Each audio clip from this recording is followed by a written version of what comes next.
Good afternoon, everybody. Good afternoon. All right. So apologies for the delay. I so apologize for that, but thank you for all being here.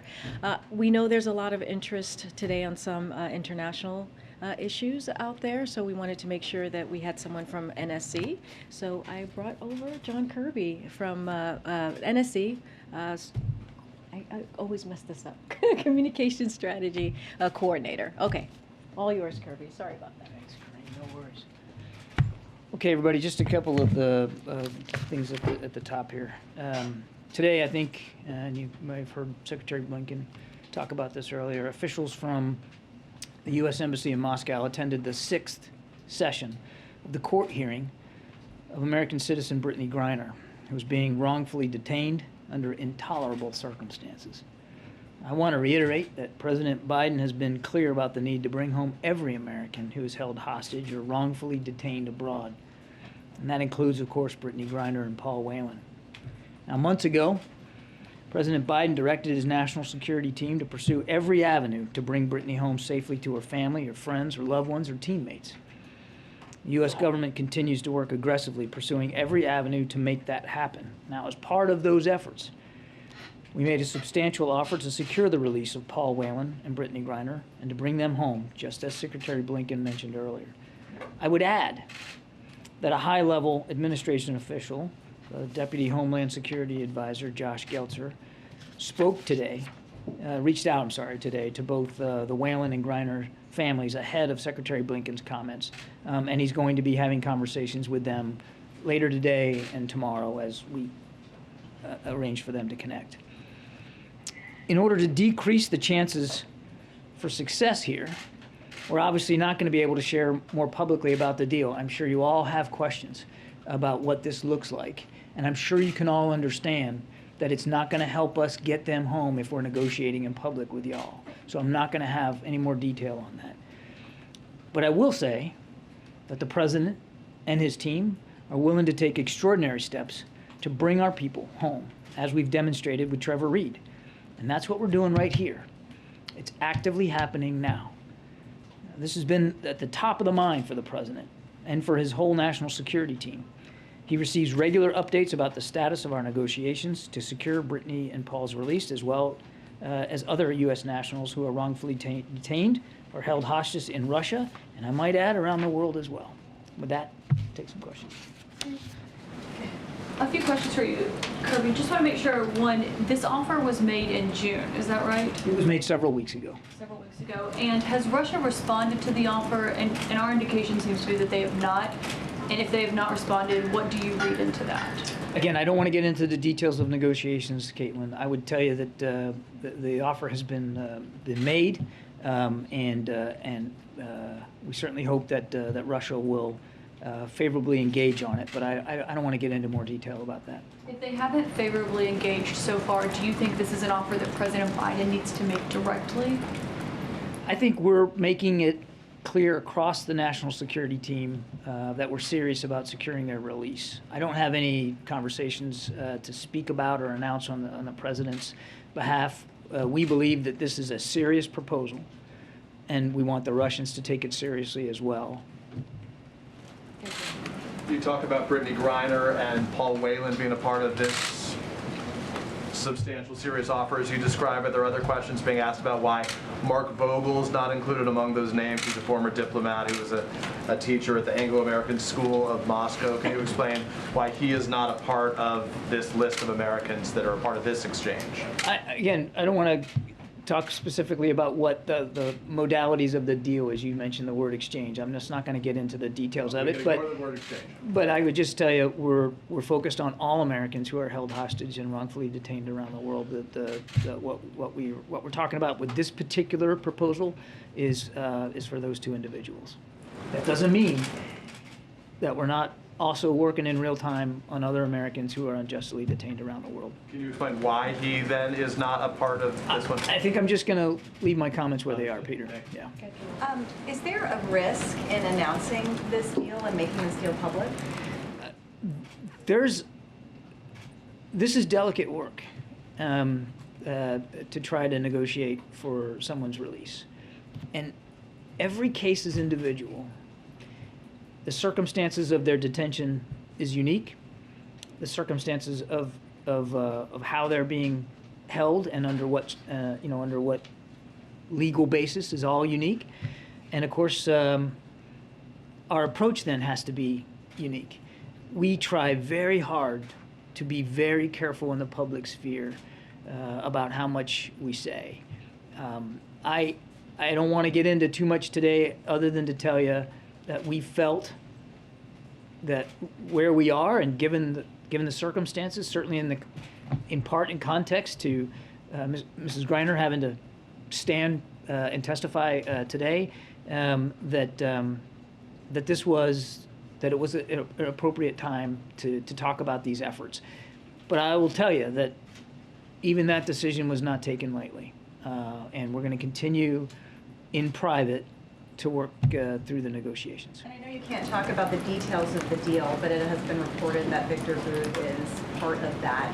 He's obviously been called the merchant of death. He's been called the most dangerous man on the face of the earth. Is having him part of this deal a good idea? I'm not going to talk about the details of the negotiations and the arrangement the proposal that we made to the Russians. And again, I think, as I said at the top, I hope you all can understand why more detail is just not going to be helpful for us right now. Taking another crack at that, has the president made a determination that releasing Victor Bout is in the national security interest of the United States? I'm not going to negotiate this thing in public, and I'm not going to talk about specific individuals. Our focus on individuals right now is on getting Mr. Whalen and Ms. Greiner home, and that's where the president's head is. And again, we've made a proposal. We urge the Russians to move positively on that proposal so that we can get these two individuals home. The details of it, I think, are best left between us and our Russian counterparts. You said that this obviously is a delicate negotiation, delicate work, but that you decided this was the appropriate time. Why is this the appropriate time to go public with this substantial offer? And are you just trying to up the pressure on Russia by making this public now? And I think it's sort of the same answer I just gave. There's no decision to talk about these issues are made lightly, given how sensitive they can be and given the ultimate outcome that you want to achieve. We think through every step so carefully, and I can just promise you that this decision to talk about it was made in the same vein and in the context of what's going on with both cases and what's going on where we are in the negotiations, and we just felt like it was an appropriate thing to do, again with limits. I mean, we're only going to go so far here. And just more broadly, if I could, after Trevor Reed's release, the president did talk about what a difficult decision that was and how he didn't take it lightly. Could you just talk broadly as how does the president evaluate when a prisoner swap is worth it? There's a range of things that the president and the whole team have to balance here. I mean, ultimately, your goal is to get Americans that are unjustly detained and held hostage home, back to their families where they belong, back on their home soil. That's the overarching goal. You start with that, and then you start thinking through the building blocks of what's it going to take. And every case is different, every single one, because of different legal systems where they're held, different conditions under which they're held, different governments that you're dealing with, whether what their relationship is bilaterally between you pick the country you're talking to. All of that factors into it. And the team presents the president the whole range of options for him to work his way through there. But I can assure you that in his mind, as I said at the top, the foremost in his mind is getting these Americans home. And obviously there's, as I said, there's a balance to be achieved with each and every arrangement. The balance of getting folks home, but also making sure that our own national security is preserved, and clearly that we're not encouraging hostage taking in the future. And you can go back and look at any case and see that it's very rare that any one case is all lopsided on one way or the other. But the goal has got to be to try to find a way to get them home, and that's his focus. Good job. Mr. Kirby, we're reporting that the call with President Xi and President Biden has been set for tomorrow. Is there anything you can share about whether that time has been set and preview any of the call at all for us? I can't announce a date and a time for you. I think the president spoke to this just the other day, that he expects to do this very soon, and I think it will be certainly very soon in coming days. But I wouldn't get more specific than that for you. Hang on, he had a second question. I'm not going to get too far ahead of a conversation that the president's having with another head of state, except to say there is an awful lot in the bilateral relationship between the United States and China for these two leaders to talk about. And this, I think, will be their fifth call. So it's not like they haven't had communications. And that's the key thing, is that the president wants to make sure that the lines of communication with President Xi remain open, because they need to. That there's issues where we can cooperate with China on, and then there's issues where obviously there's friction and tension. All of that I would expect the president to bring up inside this. So clearly, tensions over Taiwan, tensions over China's aggressive and coercive behavior in the Indo-Pacific, outside of Taiwan, tensions in the economic relationship, Russia's unprovoked war in Ukraine. I mean, I would expect all these things to be part and parcel of the conversation. Since you mentioned Taiwan, I'm sorry, I know you've been asked this question like 100 times in the last 2 days. Let's make it 101. It was reported today that Speaker Pelosi invited other members of Congress to Taiwan on a potential trip. Do you have any update for us on what information the administration has given the Speaker's office? You said yesterday, if I recall correctly, the information had been provided in recent days. Yeah. Has there been any update to that, or do you have any comment on the potential for Speaker Pelosi to make a stop I actually, with other members of Congress? yeah, I don't have much to satisfy you today. I mean, first of all, I'm not going to speak to Speaker Pelosi's travel. That's really for her and her staff to speak to, and there's been no announcement, as far as I know, no decision made. So that's really a better question put to the Speaker and her team. I will tell you that it's routine for us to, when she travels overseas, to provide her facts and analysis, context, geopolitical realities that she's going to be facing wherever she goes. And there's always issues of security surrounded by her travel too, that sometimes the Department of Defense participates in, depending on where she goes and how long she's going to stay, and what the threats and challenges are. And we do that routinely, and that's really what our focus is on here. The Speaker will make her own decisions. Yeah, in Europe they are talking about conserving natural gas for fear of Russia cutting off supplies this winter. They're developing these plans. Where do things stand with U.S. efforts or global efforts to supply alternative sources of natural gas? I realize it's August and it's 1,000,000 degrees, but it will be winter soon. It's 1,000,000 degrees in here too. I think I think Karine's talked to you about the task force that the president stood up to work with suppliers and distributors around the world to see if we can't find alternative sources for natural gas and, frankly, for oil for our European allies and partners, and that work continues. This is just another example of Mr. Putin weaponizing now energy as he's weaponized food. And we're going to work as hard as we can. I don't have a specific update for you today, but we're going to work.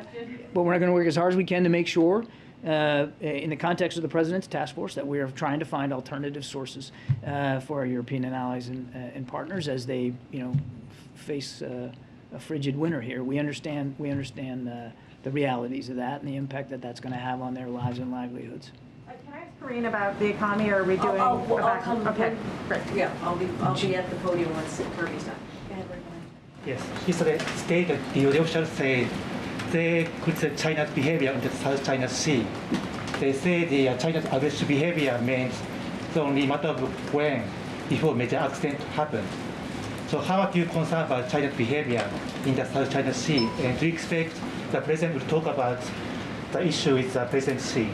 I would fully expect that, as part of the president's conversation, that tensions in the South China Sea will come up, as they have routinely, with respect to China's excessive maritime claims that aren't backed up by international law, by their coercive and aggressive behavior towards nations that that border on the sea or are in the South China Sea, and I fully expect that will come up. Yeah. Alex, then Crystal. John, back to the speaker's potential travel. It's well known that the Chinese have leveled threats, saying there'd be severe consequences. What would the president say to that, given that it's assured that's going to come up? I'm not going to get ahead of the president's call with President Xi, and I certainly wouldn't detail here for you his specific points on any one issue. I wouldn't go there. To follow up, Axios is reporting that Brett McGurk told a think tank last week that it's highly unlikely that the Iran nuclear deal will be revived. Is that an accurate statement? I don't think I'm going to comment on what was billed as a private phone call that Mr. McGurk participated in. I would just tell you a couple of things. One, we remain committed to seeing Iran never achieve a nuclear weapons capability. You heard the president say that on our recent trip to the Middle East. Two, that the president believes diplomacy is the best path forward to that outcome. Three, that the negotiations are pretty well complete on a new JCPOA, and it's on the table, and the onus is now on Iran to decide whether they're going to take that deal or not. And the last thing I'd say is, short of that, and I don't want to hypothesize, we still hope that they'll come back into compliance, and it's not just us, our European partners feel the same way. But short of that, the president has an obligation, and you heard him say this on the trip, to make sure he can look after our national security interests in the region, make sure that we have the capability and the capacity to do that, to defend ourselves and to help defend our allies and partners against the range of other Iranian threatening behavior. Their burgeoning ballistic missile capability, which continues to improve, their support for terrorist groups, their threats in the maritime environment. All of that's still happening, and so we still have a concomitant responsibility to be ready for that, and we will. This question has come up given the golf tournament happening at Bedminster, and it's a question from the 9/11 families. Does President Biden plan to meet with the 9/11 families as his predecessors have done? I don't have anything on the president's schedule with respect to that. I don't, but we can take the question and see if there's something. I just don't know. But before I go, I don't want to just blow past that. Yeah, sure. Obviously, the president, just like all Americans, remember that tragic day and continues to want to do everything that we can as an administration to support them. And excuse me if you said this before, but did they come up specifically in the Saudi meetings? The president made it clear that I would just say that made it clear that human rights and the defense of our national security interests abroad and at home were important to him. Thank you, Karine. So I have a question about China and then a question about Saudi Arabia. On China, you just mentioned that President Biden intends to bring up South China Sea issues. I was wondering if we could also expect him to be bringing up issues regarding fentanyl exports from China and regarding the origins of COVID-19 as well.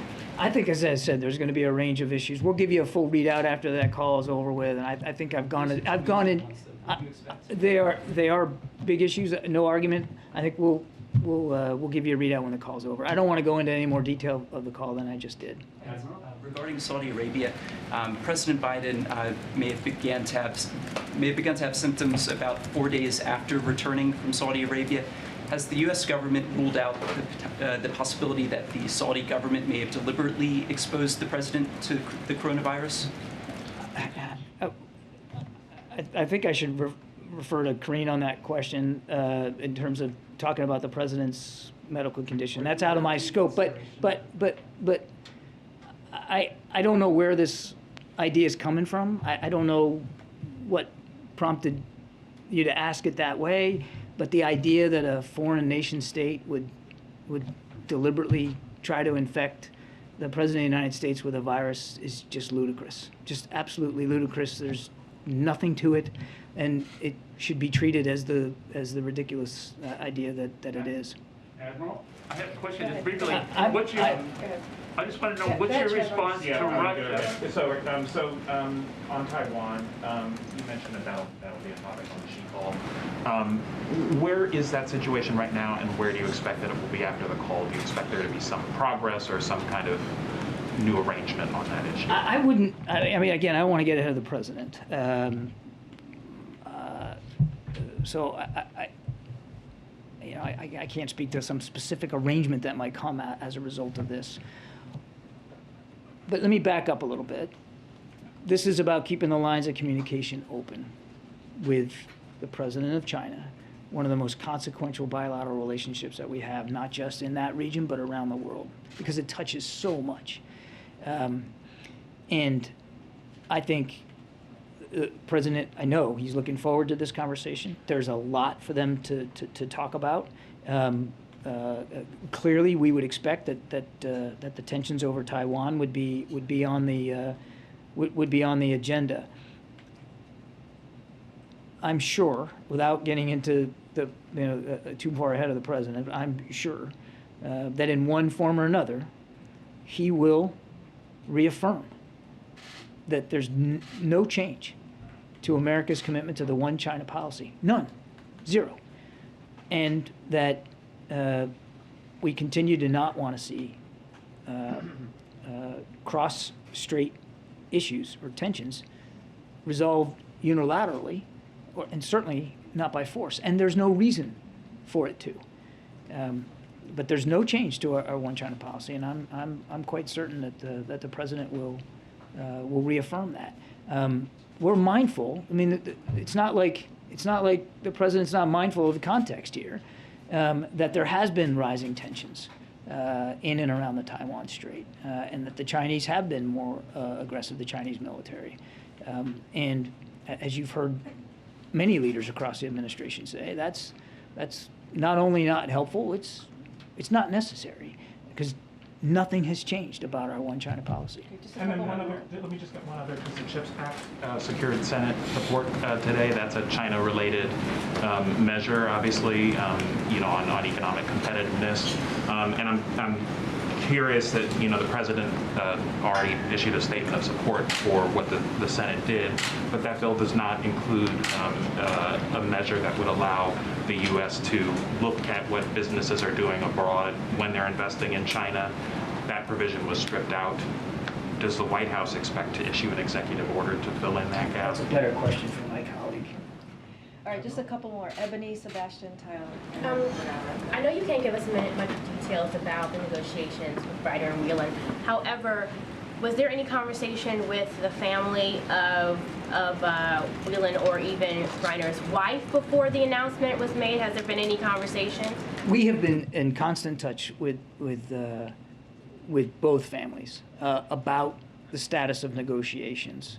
So they have been informed every step of the way, so that they understand exactly what we're doing on behalf of their loved ones. There was outreach to both families today in advance of Secretary Blinken's press conference.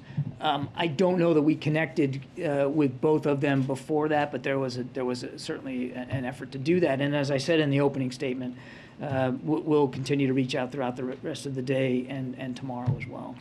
And did they seem satisfied with, I know you said not Whelan, but with Reiner's, I don't know whether you spoke with her wife or whether it was her mother and the rest of her family, or were they satisfied? What was the sentiment that was said in that conversation? I'm not going to speak for the families. They need to speak for themselves. But we have, I do want to stress again, we have kept them informed every step of the way. The outreach today was just to let them know, hey, we're going to be talking a little bit more about the arrangement, but it's part and parcel of a constant contact that we've had with them throughout, and so we've been working real hard to keep them informed. Thank you. On the Xi call, again, that's me, Sebastian. Thank you for taking my question. On the Xi call, you keep stressing that the president's, perhaps his main goal is to have the lines of communication open. It's also often been said the president is somebody who likes to have face-to-face meetings with leaders. I mean, the White House says that all the time. So both are important. Right. So now that COVID is, over, quote unquote, the president is today. He was in the Rose Garden. Is there any plan, or if not plan, is there any desire? Is there any talk about an in-person summit with Xi? Because it's something you guys never. It just never gets raised. This is his fifth phone call, right? Yeah, COVID's not over. although- Yes, summits all the time, right, with other people. Yeah, So- we just came off a very important trip to the Middle East. I don't have a trip to Beijing to speak to or announce today, and I don't have a visit by President Xi to speak to or announce today. But you know, if and when that happens, we'll certainly be able to talk about it. There's certainly no prohibition to it or no policy against it. I mean, this is their fifth conversation. As I said, this is one of the most consequential bilateral relationships in the world today, with ramifications well beyond both individual countries. The president clearly understands that, and will continue to work on that relationship. I just don't have a physical face-to-face meeting to talk about today. The president never have expressed any frustration, perhaps, about that this, as you say, is so consequential. There's so many issues. They're so big that Frustration about what? That he is not getting to see Xi in person and hash this stuff out face to face. I mean, this will be his fifth conversation. I don't think he believes he doesn't have the opportunity to relay his concerns to President Xi, to listen to President Xi and what his issues are. I mean, I think part of doing these calls is to keep that communication going. I don't think the president feels like communication between the United States and China is lacking. And it's important to remember that it's not just at his level. I mean, the defense secretary, the secretary of state, other cabinet officials, Mr. Sullivan clearly works on this relationship very, very hard as well. So, I mean, there's a whole level here of communication with the Chinese.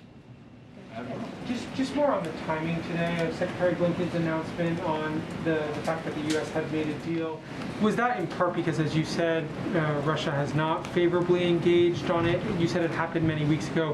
Why was today the day that he would announce it? Yeah, I think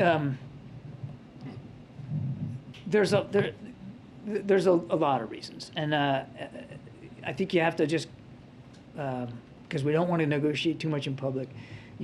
I think the reason we did it today was in context of sort of where things are, where things aren't, and certainly, you know, this next step in her trial.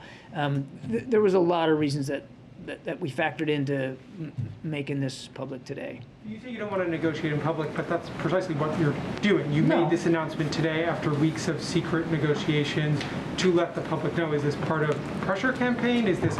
You said there's many reasons. Can you give the American public a sense of what those reasons are? Yeah, by saying that there's a proposal on the table is not negotiating in public. I would take issue with that. But to your larger point, we believe it's important for the American people to know how hard President Biden is working to get Brittany Griner and Paul Whelan home. We think it's important for their families to know how hard we're working on this, and we think making it clear that there is an actual proposal made, that there is something tangible on the table, is important context for the world to know about the United States seriousness with which we will try to get our citizens back home. I mean, there's a lot there, Tyler. I couldn't point to like one thing and say this is what made it happen today. There's an awful lot going on inside the context of the work to get them home, and we felt that that letting everybody know, not just the American people but the whole world, that there's a proposal, and we're waiting on Russia to make a decision about that. Yeah, thanks, Karine. I just want to clarify, John, is it the White House's position that Nancy Pelosi should or should not go to Taiwan? The Speaker of the House makes her own decisions about travel. We provide facts, context, analysis, geopolitical realities that she'll be facing wherever she goes. Our job is to inform her decision-making process, and we're doing that. The Speaker makes the decisions. Well, why wouldn't the White House make a public position on this? Would be such an important, significant trip.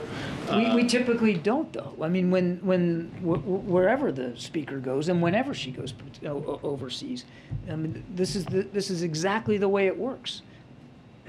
We don't make it a habit of speaking for her travel or telling the public, more detail and context about about where she's going to go and what she's going to do. That's really for the speaker to talk to. So the White House, just wrapping this up, hasn't relayed any position to the speaker on this matter. I'm not going to talk about the conversations that are being had with the speaker's office. I'm not going to get into the details of it. What I can tell you is our obligations, and we take them seriously, in the national security establishment is to make sure that as she prepares to travel, she does so fully informed with all the context, analysis, and information she needs to make the best decision. And again, I've seen no decision. We've seen no announcement. That is entirely for the speaker to determine. Okay, thank you. Admiral, what about Russia? Thanks, guys. Russia's banning a Jewish agency and Israel. I'm sorry, guys. I got to go. I think I got everything, right? It's all you. Russia and Africa. Thanks, guys. All right. Thanks, John. Okay, I have a couple things for you at the top. Someone mentioned CHIPS, and today the Senate passed the CHIPS and Science Act with a strong bipartisan vote, which will lower costs and create good-paying jobs here at home. We know that many families are worried about the state of the economy and the cost of living, and the CHIPS bill is one answer. It will accelerate the manufacturing of semiconductors in America, lowering prices on everything from cars to dishwashers. It will strengthen our supply chains and national security because we will be able to make these critical technologies at home. Next, the bill will go over to the House, as you all know, for a vote, and then the President will sign it as soon as possible. As I mentioned earlier this week, we are closely monitoring the extreme heat conditions impacting millions of Americans. The President has directed his team to take swift and aggressive action to protect communities, and last week announced $2.3 billion through FEMA to help communities increase resilience to heat waves, drought, wildfires, food, hurricanes, and other hazards. Federal officials are proactively inspecting over 70 high-risk industries in areas under a heat warning or advisory. Yesterday, we also launched heat.gov, a website that provides information and tools to assist federal, state, and local governments in responding to extreme heat. And today we announced additional actions to lower electricity bills and maintain an affordable energy supply to cool homes. We are paving the way to expand access to low-cost community solar power for 4.5 million families in HUD-assisted housing. We announced that 5 states and Washington, D.C. have signed up to pilot a new federal platform that will connect low-income households to low-cost solar power, saving families a combined $1 billion annually in electricity bill costs across the participating locations. We launched a new initiative to help small rural housing authorities, making rental housing more energy efficient, resulting in savings that can be reinvested in lowering costs for rural families. We also announced new investments to strengthen America's solar workforce by expanding union density and increasing participation from underserved and underrepresented groups in the rapidly growing solar industry. President Biden is taking bold action to tackle the climate crisis and protect Americans from threats like extreme heat, and he will continue to take action. One last thing, and then we can get started. Today, the Treasury Department announced new steps that will make it even easier for state and local governments to use American Rescue Plan funds to increase the supply of affordable housing in their communities. This builds on commitments made in President's comprehensive housing supply action plan to address housing shortages and lower costs for families. Tackling costs for families is President Biden's #1 priority, and while the housing shortage in U.S. long preceded the pandemic, increasing the supply of affordable housing remains critical to lowering housing costs for families over time. American Rescue Plan funds have already been a key source of state and local investment in affordable housing, providing billions of dollars to help improve housing stability, preserve and develop new affordable housing, and helping homeowners stay in their homes. But today's steps will help leverage even more American Rescue Plan dollars to help close gap in the supply of affordable housing. So those are the announcements that I have for you. Will, you want to kick us off? Sure, thanks. I've got 2 things. Does the President's increased COVID testing cadence that Dr. O'Connor mentioned mean that he's going to be tested daily for COVID, at least in the near term? So What I can promise to you is that we will be as transparent as we have been this past couple of days in letting you know when the president tests positive. We know there's been questions about a potential relapse. That is a small percentage of that happens. But if that were to happen, we would share just like we have been every day with the letter, detailed letter from the president every day, with letting you know from that day on Thursday. We put out a statement, we put out a letter, and we were very transparent on what was happening with the president's health. So if that were to occur, we would certainly be transparent on that. Nothing on the cadence specifically? I don't have any change of cadence, but I do, we will promise to be transparent and share when he, if anything were to change. Again, small percentage of that happening to change with his testing, status. Okay, and one other thing on another topic. What's behind the president invoking President Trump more often in his remarks? He's been tweeting about it.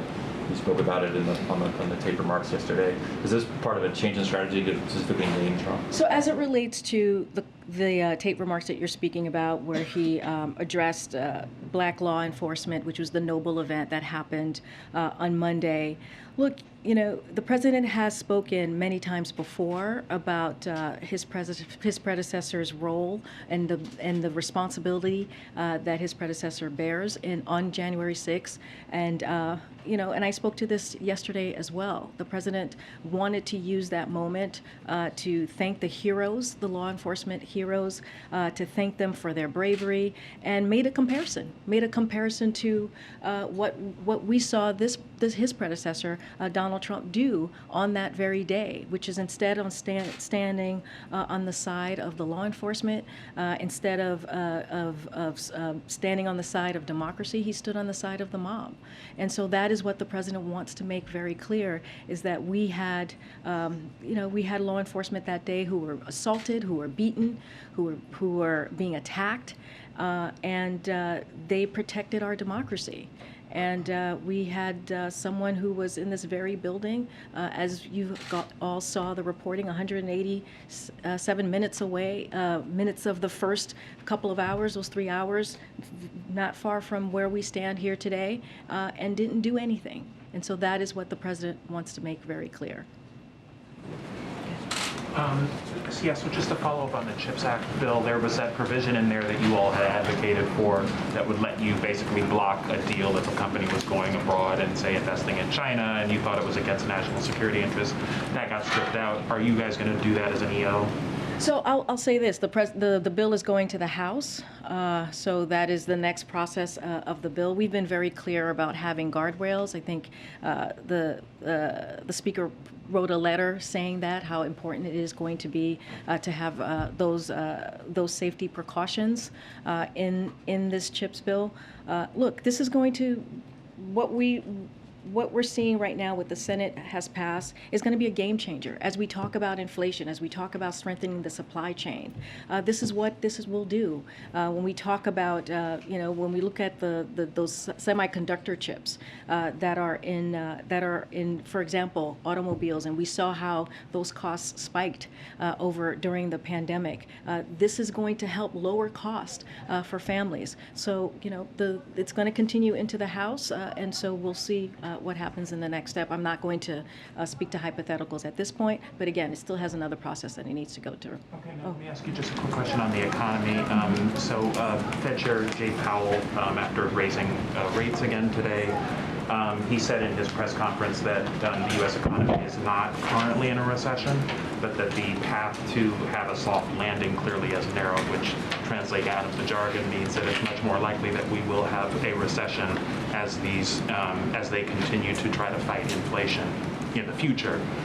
So is that the White House's assessment as well, and what would you do to kind of make that less likely? So here's what he said. I'll quote him directly. "I don't think the U.S. is currently in a recession. There's just too many areas in the economy that are performing well." And then he points to the labor market, the very strong labor market that we know are one of the factors that economists and experts look at. Right now, we're seeing that strong labor market with about 400,000 jobs that have been created each month. We see unemployment at 3.6. There was the state unemployment numbers that came out last week with 21 states that are at 6% or lower. And so the way that we see is that we are not currently in a recession or a pre-recession. And look, we're going to let the Fed do its business. We're going to let them continue to be independent, and that's what the president has said. They are committed to making sure that we lower inflation or tackle inflation for the American people. So we're going to let them do their job. They have the monetary policy to do that. So I won't speak further into exactly what they're doing and how that's going to look for them. You noted we are not currently in a recession, you don't think, but are you concerned that these Fed rate hikes could push you into a recession? Look, we, again, it is, we're not going to comment on the monetary policy steps that the Federal Reserve is taking.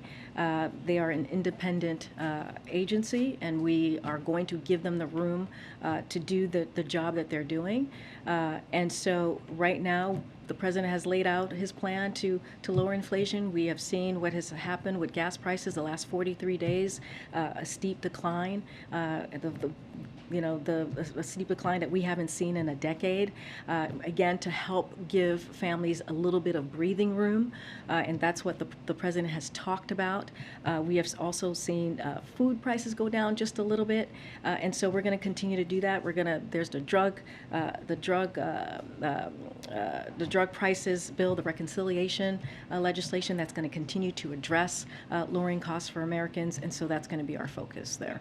We are hearing from companies like Walmart and Target who are starting to say that they're seeing how inflation is impacting their customers. And there are a lot of Americans who, even though you may say that we're not in a recession now, that's not how it feels to them.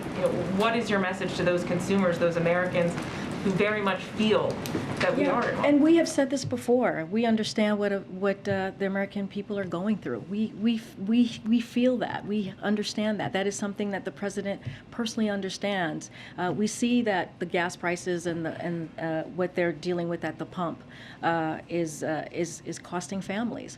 But again, the president for the past several months has taken action to make sure that we do everything that we can to give American families some relief. That's why he did the work with the Strategic Petroleum Reserve. That's why he did the announcement on the ethanol 15, something that's not normally done during the summer. And he did that so that we can bring some costs down. Even the Treasury Department announced yesterday that the actions that the president took helped bring down the cost per gallon by 40 cents. And so while there's still more work to be done, but this will give families a little breathing room. 70 cents on average per gallon. That's gonna give families with two car families at least $70 a month to save. And so that matters. Now, is there still work to be done? Absolutely. The job doesn't stop.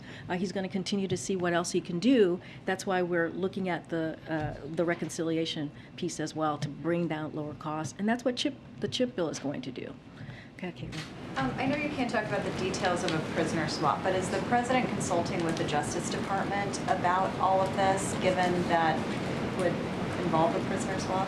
So I can say this, again, we're not going to give the details. There's safety reasons. Kirby just laid out all of the rationale of not negotiating and not going further than we are already. But look, the State Department is playing point on this. There is a special envoy that deals with this issue specifically. And the president has been very, very clear from very early in his administration that he believes that any U.S. national that is wrongfully detained should be brought home, and he's going to do everything to make sure that happens. Also, there's a new poll showing that 75% of Democratic voters want the party to nominate someone other than Joe Biden as the nominee. What does the president make of that dynamic?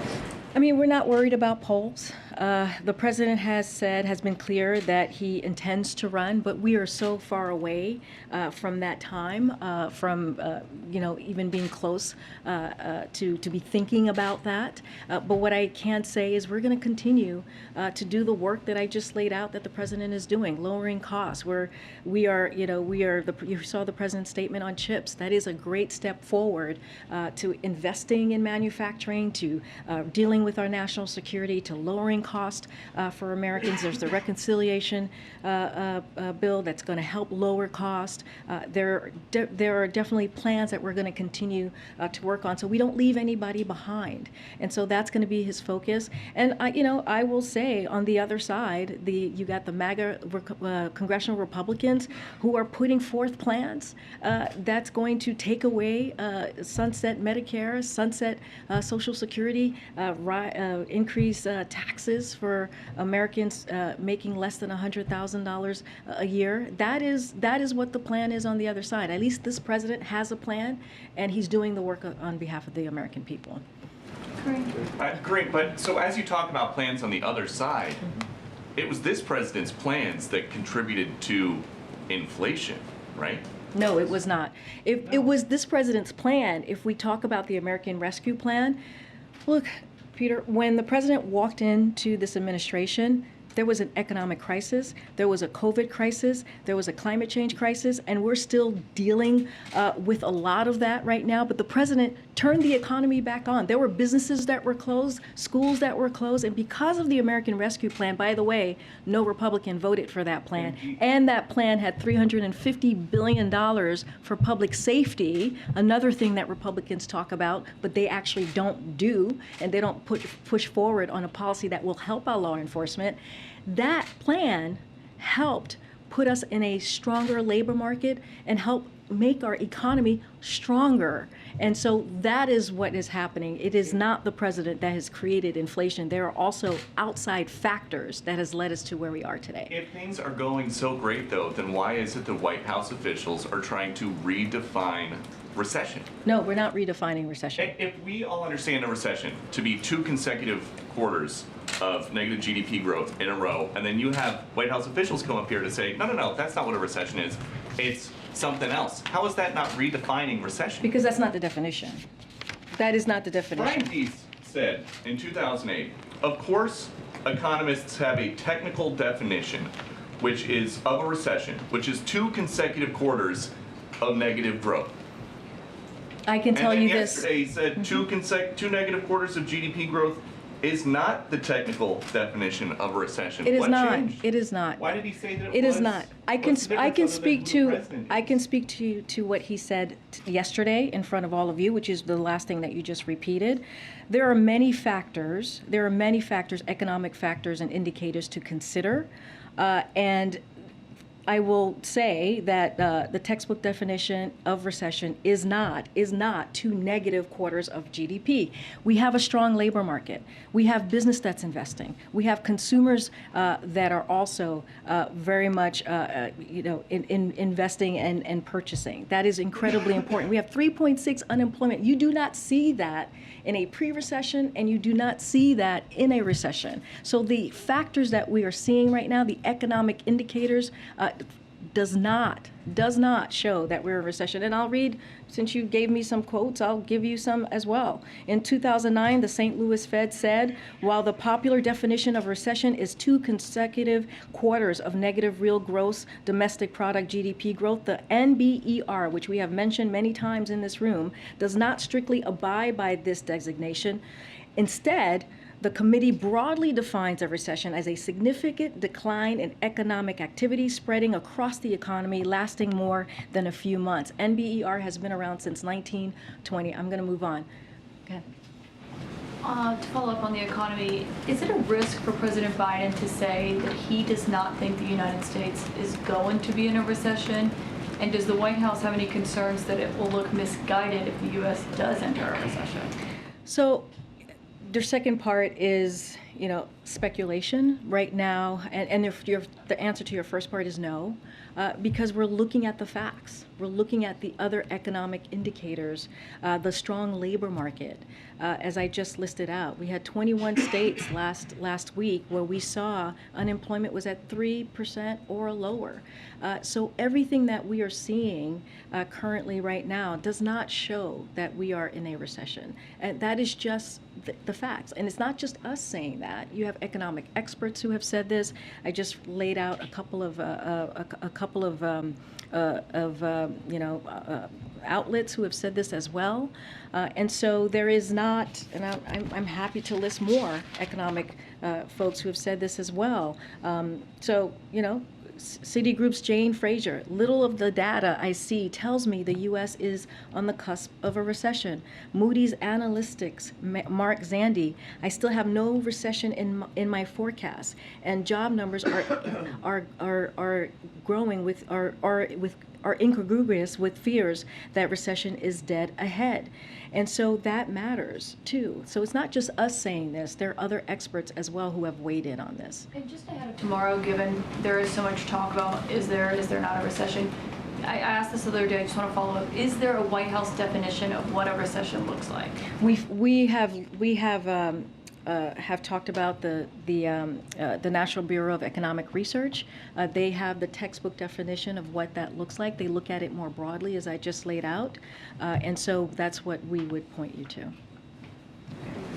Since we've been sitting here, Senator Manchin has put out a statement saying that he has an agreement of some kind with Senator Schumer on an Inflation Reduction Act of 2022 that, at first blush, forgive me, I haven't read the full details, looks a lot like something that might raise hopes of a reconciliation deal. Do you have any comment from the White House on whether you've been involved in these talks, and is this a deal on a reconciliation package? So I'm standing here, I haven't seen this for myself. I need to talk to our folks on this, so I don't want to get ahead of the team here.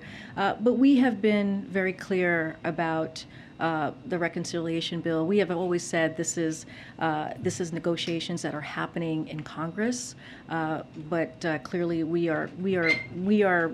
welcome hearing about the lowering cost of pharmaceutical drugs, which is going to help so many seniors, which is so incredibly important.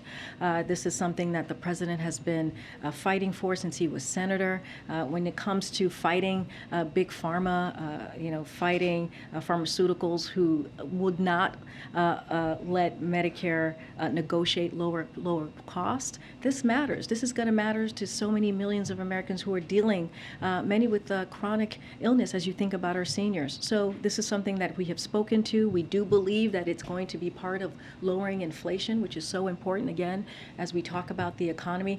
I don't want to get ahead of the team on this. I have not seen the announcement, but again, we have been very supportive of those pieces of the reconciliation bill.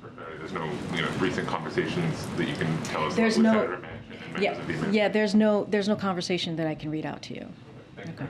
Good. I want to ask a question about monkeypox response. There is an antiviral treatment that is effective, that is in the U.S. stockpile. It's called TPOXX, and it works to see lesions go away. Apparently, it's very hard to get. Patients have to have their doctors email the CDC on a one-on-one basis, and it has to be approved case by case. Why has, and that raises questions about equities.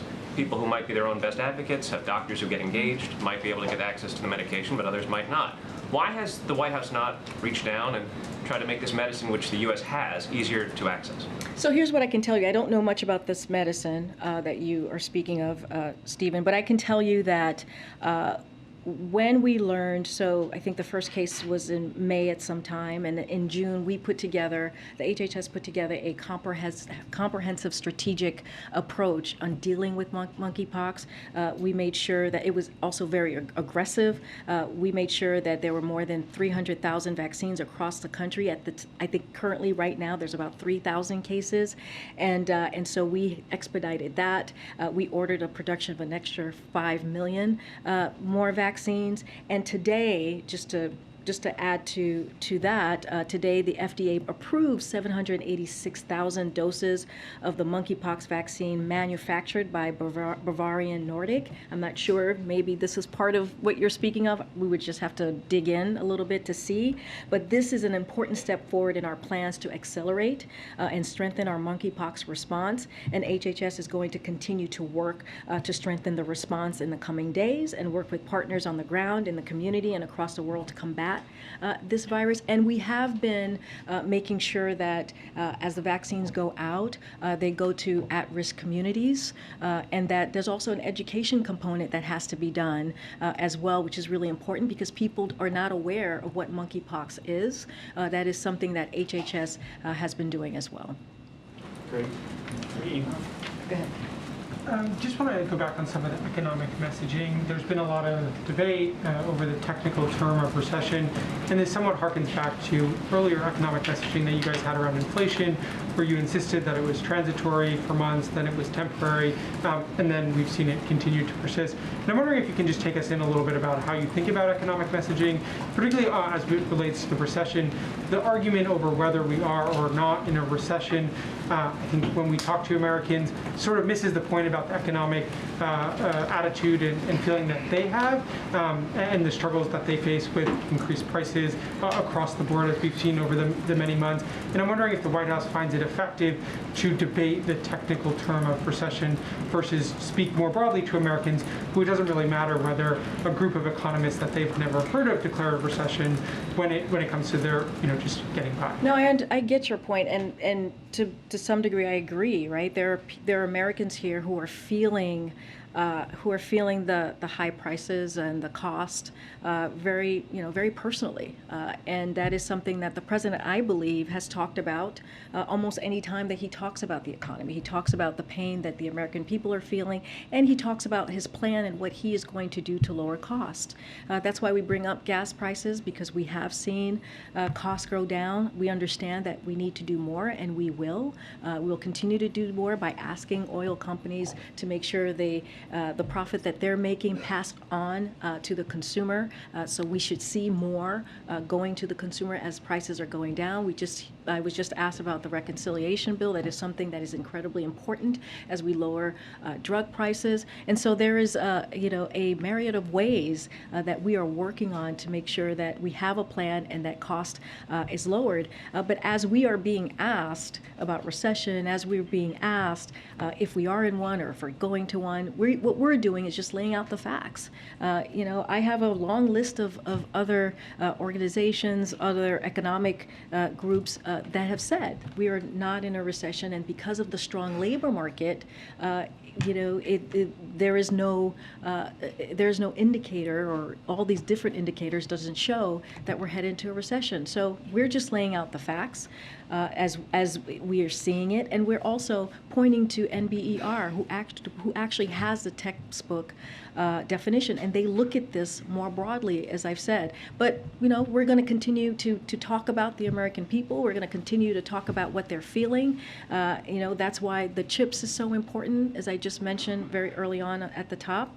And so that doesn't end. The president does this every time we have a conversation about the economy or is asked. And just to quickly follow up, you're setting the expectation that we're not headed to a recession, we're not in a recession. What happens if the NBER does declare we're in a recession?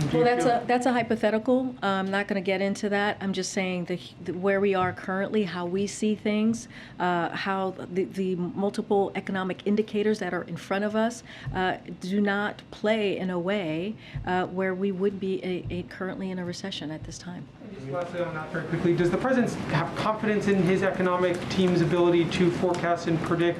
Obviously on the inflation, that was something that we heard from the whole host of the same economic officials we're hearing now, that inflation was temporary, it was transitory, it would not persist, and that's been the opposite. They're now saying the same thing about a recession. I'm just curious. So the president has full confidence in his economic team. Go ahead, Peter. Has the president communicated one way or another to the House Speaker Nancy Pelosi whether he thinks it's a good idea for her to go to Taiwan, or had any conversation about that topic with her? I don't have a call to preview for you at this time, or that's been on his schedule. He has spoken to members of Congress, as we mentioned last week.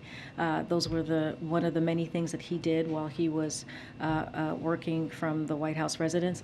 I don't have anything new to share on a particular call. Specificity to her. Does the White House have any concerns about prominent American officials going, given the sensitivities of the relationship between the U.S. and China? I'll just reiterate what we have said from here, is that anytime a member of Congress travels, we do share with them the geopolitical kind of information that's happening in the country, in the region, the national security situation, and it doesn't matter if it's Taiwan or any other place around the world. We share that information, and so we make very clear of what is happening currently in that moment. You communicated earlier that the White House had identified 17 close contacts of the president. Just for clarity, as we hopefully wrap up the president's experience with COVID, can you say either way whether any of those 17 individuals, without identifying them by name, have since tested positive for COVID? They have not. Not one of the 17? They have not tested positive. Thank you. Okay. Thank you. All right, I'll take one more. Tam? Now that the president is feeling better, are there any plans for him to get out and travel and talk to the American people about these economic concerns that you say he cares about? As you know, he's always willing and thrilled and excited to go out and talk to the American people, have those one-on-ones that you see him have when he is at the rope line or when he is engaging with the American public. So he certainly is looking forward to getting back on the road. As far as a schedule, any travel, upcoming travel, nothing to add, nothing to share at this time on any addition to his travels in the next coming days. All right, thanks. I'll be back tomorrow, guys. We'll be back tomorrow. Thanks, everybody.